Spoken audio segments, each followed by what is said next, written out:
Back in the 1950s, two American psychologists, Joe and Harry, were collaborating together on trying to describe the various stages of awareness that happen when people communicate with each other. It's kind of amazing, actually, that we can communicate as well as we do. I mean, first a thought forms in my head, an idea. And remember, inside my head is everything that makes me, me. All my growing up, my native language, my culture, my nationality, my experiences and worldview, my spirituality, everything that's ever influenced me, people, events, traumas, you name it.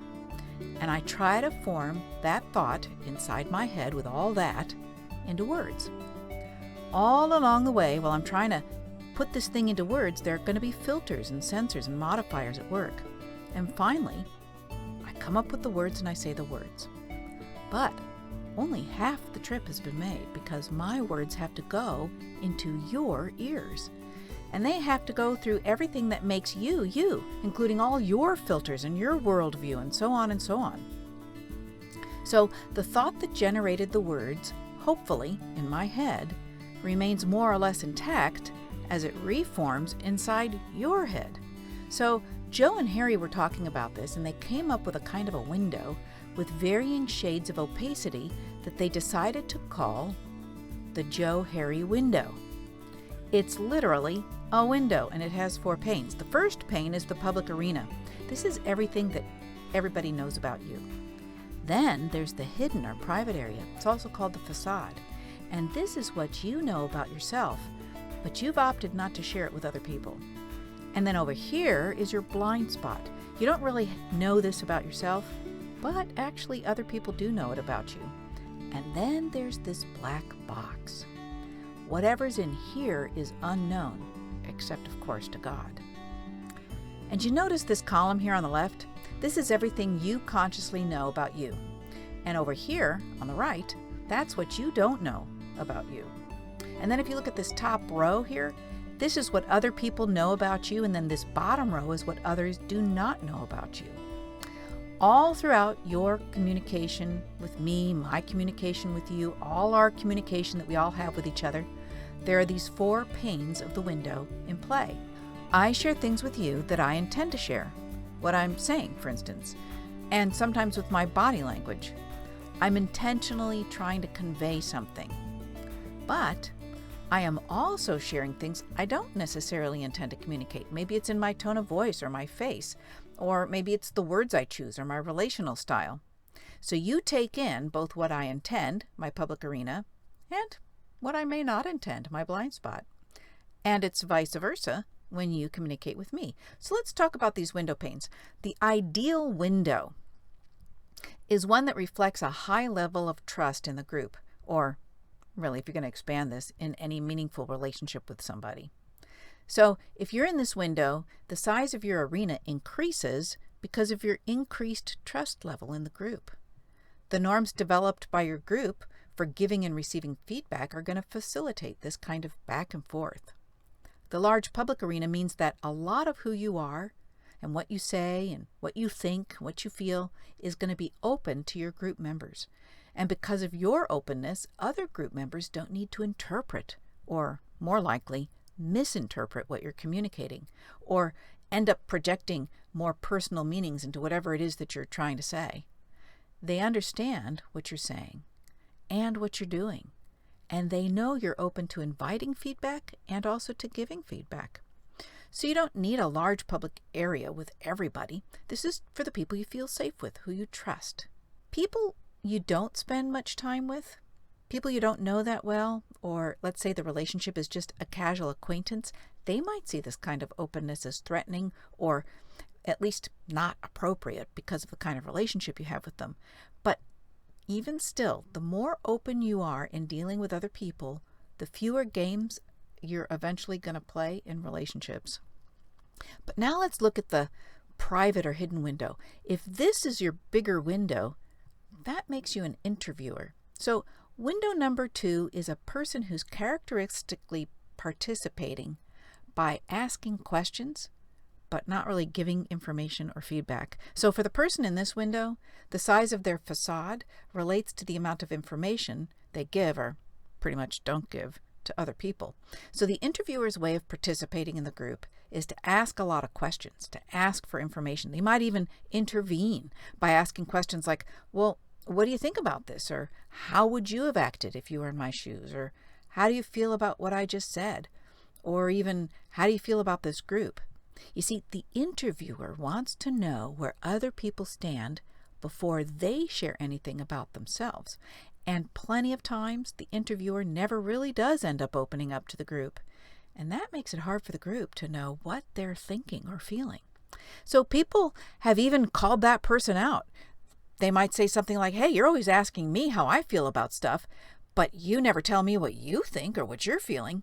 And after a while, the group's going to start withholding or feel distrustful or even become irritated with this interviewer style. But now let's look at window number 3. This is the blind spot window, the bull in the china shop window. This is a person who usually participates by giving feedback, but doesn't ask for feedback, or doesn't even know what to do with it. For the person in this window, they tell the group what they think of the group, how they feel about what's going on in the group, and where they stand on group issues. It's full transmission mode. The bull might lash out at group members or criticize the group as a whole, and they'll still see their own actions as being open and above board. Now, to the others, the bull either seems to be insensitive to the feedback they're getting, or they don't really even hear what the group members are telling them. The bull might be just a poor listener, or they might respond to feedback in a way that discourages group members from ever giving any more feedback. I mean, you probably have been with at least one person who's like that. Eventually, group members are going to get angry, they might cry, they might threaten to leave, but it's very hard on the group. And the big consequence of this bull in the china shop style is not knowing how they're coming across to other people or what impact they have on other people, because the bull doesn't correct the way they communicate. They don't correct what they say. They don't correct what they do. When they get group feedback, they appear out of touch or evasive, or their reaction is distorted. And without that modulation, the bull is just going to keep communicating ineffectively, because it ends up just being transmission mode, a one-way street. Since the bull is insensitive to the group's help, they are never going to know how to change, how to grow, how to mature. Now this unknown window. This is an interesting case. This would be more like a turtle. The 4th window is a person who quietly observes. They just want to watch. The person in this window doesn't really know that much about themselves, and the group doesn't know much about them either. This is the silent member in the group who never gives feedback, and they never ask for feedback. And it's hard for group members to know where the turtle stands in the group, or where any of the group members stand with the turtle, because the turtle is a mystery person. They appear to have this shell around them, insulating them from the other group members. And if the other group members confront the turtle by saying, you're not really participating, the turtle answers something like, well, I learn more by listening, which I know that sounds like really wise and mature maybe, or something like that, but the truth is, it's just not true. Even though the turtle may find it painful to interact with the group, to share feedback and to ask for feedback, they are going to learn a whole lot more than they would by hiding in the shadows, passively observing. The turtle shell is actually a very effective protective measure to keep other people from getting in, but also to keep the turtle from getting out. It actually will take quite a lot of mental and emotional energy to maintain this closed turtle shell system, because the group is going to increasingly ask for more.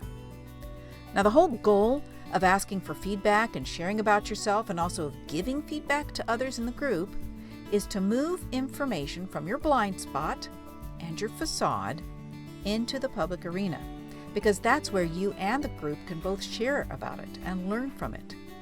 But there's also a bonus. Look at this. The process of giving and receiving feedback also moves new information from the black box into the arena. You'll know when this happens, because you'll have an aha moment when you suddenly see a relationship between a here and now interaction in the group and a previous event. And you're going to find out you will gain insight and inspiration from these experiences. Now, I just want to leave you with some practical advice as you get started. It takes practice to give non-threatening feedback. So, practice. You are going to need to develop sensitivity to other people's needs and be able to put yourself in another person's shoes. But lastly, be accepting of yourself and of other people. Then your feedback is going to become more valuable to the people who receive it.